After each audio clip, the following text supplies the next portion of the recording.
Hello students, good morning to one and all. Welcome to Social Science class. Class 8, Term 1, History, Lesson 2. From Trade to Territory. அன்பு மாணவ செல்வங்களே, உங்களை இந்த சமூக அறிவியல் பாடத்திற்கு மீண்டும் வரவேற்பதில் மிகவும் மகிழ்ச்சி அடைகிறேன். இன்று 8ஆம் வகுப்பில் முதல் பருவத்தில் உள்ள வரலாற்றில் இரண்டாவது பாடமான ஃப்ரம் ட்ரேட் டு டெரிட்டரி, வர்த்தகத்தில் இருந்து பேரரசு வரை. வர்த்தகத்தில் இருந்து பேரரசு வரை. Dear students, judicial system. The important 4 pillars of the British administration: civil services and police, judicial system and army. These are the 4 pillars of the British for their administration. My dear students, this is the judicial system.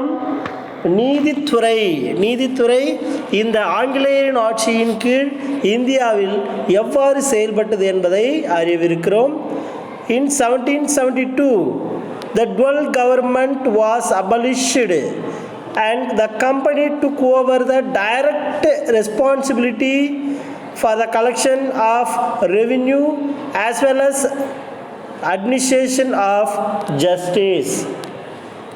In 1772, 1772, the dual government was abolished.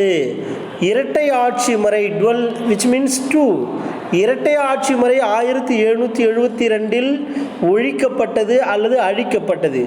And the company took over the direct responsibility for the collection of revenue. அது மட்டும் கிடையாது, இந்த ஆங்கில கிழக்கு இந்திய company இந்தியாவில் வரி வசூல் செய்யப்படக்கூடிய உரிமையை நேரடியாக தன்னுடைய கட்டுப்பாட்டின் கீழ் கொண்டு வந்தது. as well as the administration of justice. அது மட்டும் கிடையாது, வரியை வசூல் செய்யணும், இரண்டாவதாக இந்தியாவில் நீதியை நிலைநாட்டணும் மற்றும் நிர்வாக செயல்பாடுகளில் தலையிட வேண்டிய ஒரு சூழ்நிலை இந்த ஆங்கில கிழக்கு இந்திய கம்பெனிக்கு ஏற்பட்டது. இது 1772 நடந்தது. And then consequently a Diwani Adalat and Faujdari Adalat. These are the two types of judicial system. இரண்டு வகையான நீதி வழங்கக்கூடிய முறை, நீதிமன்றங்கள் இருந்தது.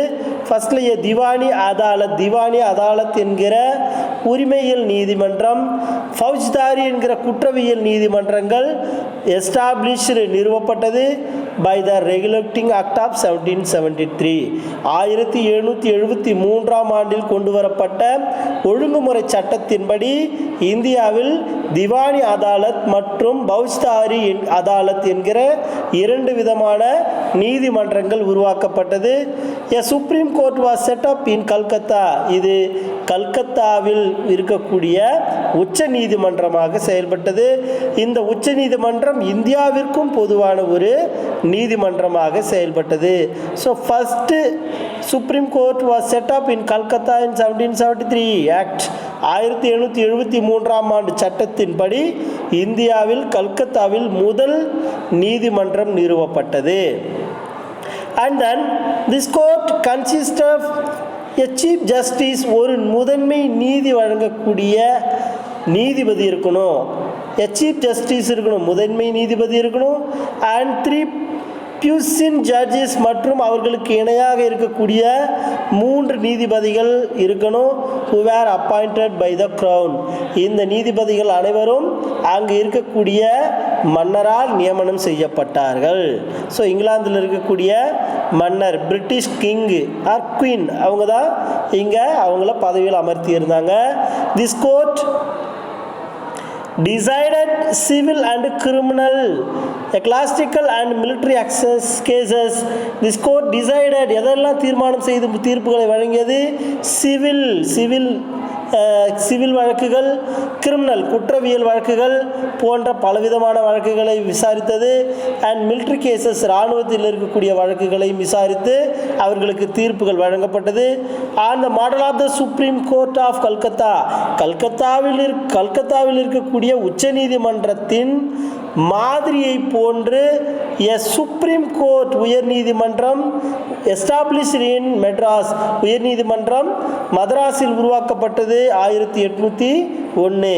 அண்ட் இன் பாம்பே 1823, பாம்பேவில் 1823 ஆண்டிலும் 1801 ஆண்டு மதராஸிலும் இந்த உயர்நீதிமன்றங்கள் நிறுவப்பட்டது.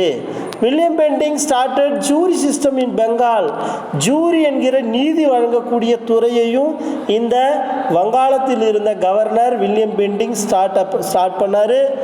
And then Indian law commission, இந்திய சட்டக்குழு, இந்தியன் லா கமிஷன், இந்திய சட்டக்குழு was established to compile the law, இந்தியாவிற்கு சட்டம் உருவாக்க வேண்டும் என்பதற்காக ஒரு சட்டக்குழுவையும் உருவாக்கி இருந்தார்கள். இதுதான் ரொம்ப ரொம்ப முக்கியமான points. And then according to the high court, according to the Indian high court, இந்திய உயர் நீதிமன்றம் அல்லது உச்ச நீதிமன்றத்தின் தீர்ப்பின்படி அல்லது அதை பொறுத்து ஆக்ட் ஆஃப் 1861, 1861 ஆண்டு சட்டத்தின்படி 3 ஹை கோர்ட் வேர் செட் அப், 3 உச்ச நீதிமன்றங்கள் அங்கு 3 உயர் நீதிமன்றங்கள் உருவாக்கப்பட்டது. ஸோ இது எங்கெங்கே? கல்கத்தா, பாம்பே அண்ட் மெட்ராஸ். கல்கத்தா, பாம்பே அண்ட் மெட்ராஸ், இந்த 3 பகுதிகளில் முக்கியமான ஹை கோர்ட்டு அவங்க எஸ்டாப்ளிஷ் பண்ணாங்க.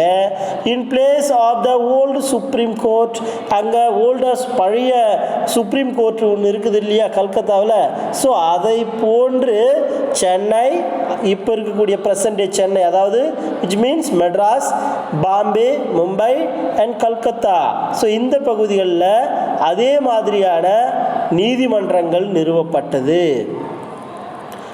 And then